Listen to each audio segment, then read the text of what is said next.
Hi, இன்றைக்கி chicken biryani எப்படி பண்ணுறதுன்னு பார்க்கலாம். 1 கிலோ சிக்கன் எடுத்து வாஷ் பண்ணிவிட்டு இது கூட உப்பு, மஞ்சத்தூள், மிளகாத்தூள், லெமன் இதெல்லாம் மிக்ஸ் பண்ணி ஒரு 1 ஹவருக்கு மேரினேட் பண்ணி எடுத்து வச்சுக்கோங்க. இப்போ ரைஸ் 3/4 கிலோ எடுத்திருக்கேன். கப்பில் மெஷர் பண்ணி 5 கப் ரைஸு. இது வாஷ் பண்ணிவிட்டு ஒரு 1/2 ஹவருக்கு ஊற வச்சுக்கோங்க. இப்போ இஞ்சி பூண்டு 50 கிராம், வெங்காயம் 400 கிராம், தக்காளி 200 கிராம். வெங்காயம் தக்காளி கட் பண்ணிக்கோங்க. இஞ்சி பூண்டு பேஸ்ட்டாக ரெடி பண்ணிக்கோங்க.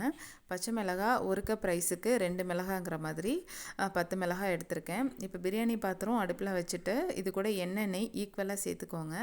இது நல்லா காஞ்சதும் இது கூட பிரியாணி ஸ்பைசஸ்லாம் ஆட் பண்ணிக்கோங்க. ஆட் பண்ணிவிட்டு இப்போது கட் பண்ணி வச்சுருக்க வெங்காயம் சேர்த்துக்கோங்க. வெங்காயம் நல்லா ப்ரௌன் ஆனதும் ஒரு கைப்பிடி அளவுக்கு கொத்தமல்லி சேர்த்துக்கோங்க. இப்போ இது கூடவே இஞ்சி பூண்டு பேஸ்ட் சேர்த்துக்கோங்க. இதோட பச்சை வாசம் போகிற அளவுக்கு நல்லா வதக்கிக்கோங்க. வதக்கிட்டு இது கூட தக்காளி சேர்த்துக்கோங்க. தக்காளி கூடவே உப்பு சேர்த்துக்கோங்க. இது நல்லா மசிய வெந்ததும் இது கூட பச்சை மிளகாய், ஒரு கைப்பிடி அளவுக்கு புதினா சேர்த்துக்கோங்க. அரை கப் தயிர் சேர்த்துருக்கேன். தயிர் இதெல்லாம் சேர்த்துட்டு நல்லா மிக்ஸ் பண்ணிக்கோங்க. இப்போ இது கூட மேரினேட் பண்ணி வச்சுருக்க சிக்கன் சேர்த்துக்கோங்க. சிக்கன் வந்துட்டு ஒரு 50% குக் ஆகணும். குக் ஆனதுக்கு பிறகு நீங்கள் மிளகாத்தூள் சேர்த்துக்கோங்க.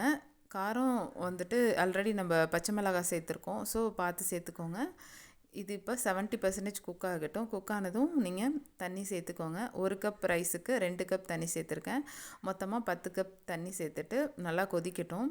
இப்போ அரிசியை வந்துட்டு நல்லா தண்ணி வடிய வச்சுருங்க. இப்போது இது நல்லா கொதிக்கும் போது நீங்கள் லெமன் ஹாஃப் லெமன் பிழிஞ்சு விட்டுக்கோங்க. ஆல்ரெடி நம்ம சிக்கன்லேயும் லெமன் சேர்த்துருக்கோம். இது நல்லா கொதித்ததும் இப்போ இது கூட ரைஸ் சேர்த்துக்கோங்க. ரைஸ் நல்லா சேர்த்துட்டு இது மாதிரி தண்ணி ரைஸ் எல்லாம் ஒன்றா வரும்போது மூடி போட்டு தம் போட்டுருங்க. நல்லா கிளறி விட்டுக்கோங்க. உப்பு காரம் எல்லாம் கரெக்டாக இருக்கான்னு செக் பண்ணிக்கோங்க. லெமன் சேர்க்கும் போதே நீங்கள் எல்லாத்தையும் செக் பண்ணிவிட்டு சேர்த்துக்கோங்க. இப்போ மூடி வச்சு ஒரு 10 மினிட்ஸ் அப்படியே சிம்லேயே இருக்கட்டும். அப்புறம் ஆஃப் பண்ணிவிட்டு ஒரு 10 மினிட்ஸ் அப்படியே வச்சுட்டு அதுக்கப்புறமா சர்வ் பண்ணுங்கள். இந்த மாதிரி உதிரி உதிரியாக சிக்கன் பிரியாணி கிடைக்கும். நான் சொன்ன மாதிரியான மெஷர்மெண்ட்டில் ட்ரை பண்ணி பாருங்கள். சூப்பரான chicken biryani ready. Thanks for வாட்சிங்.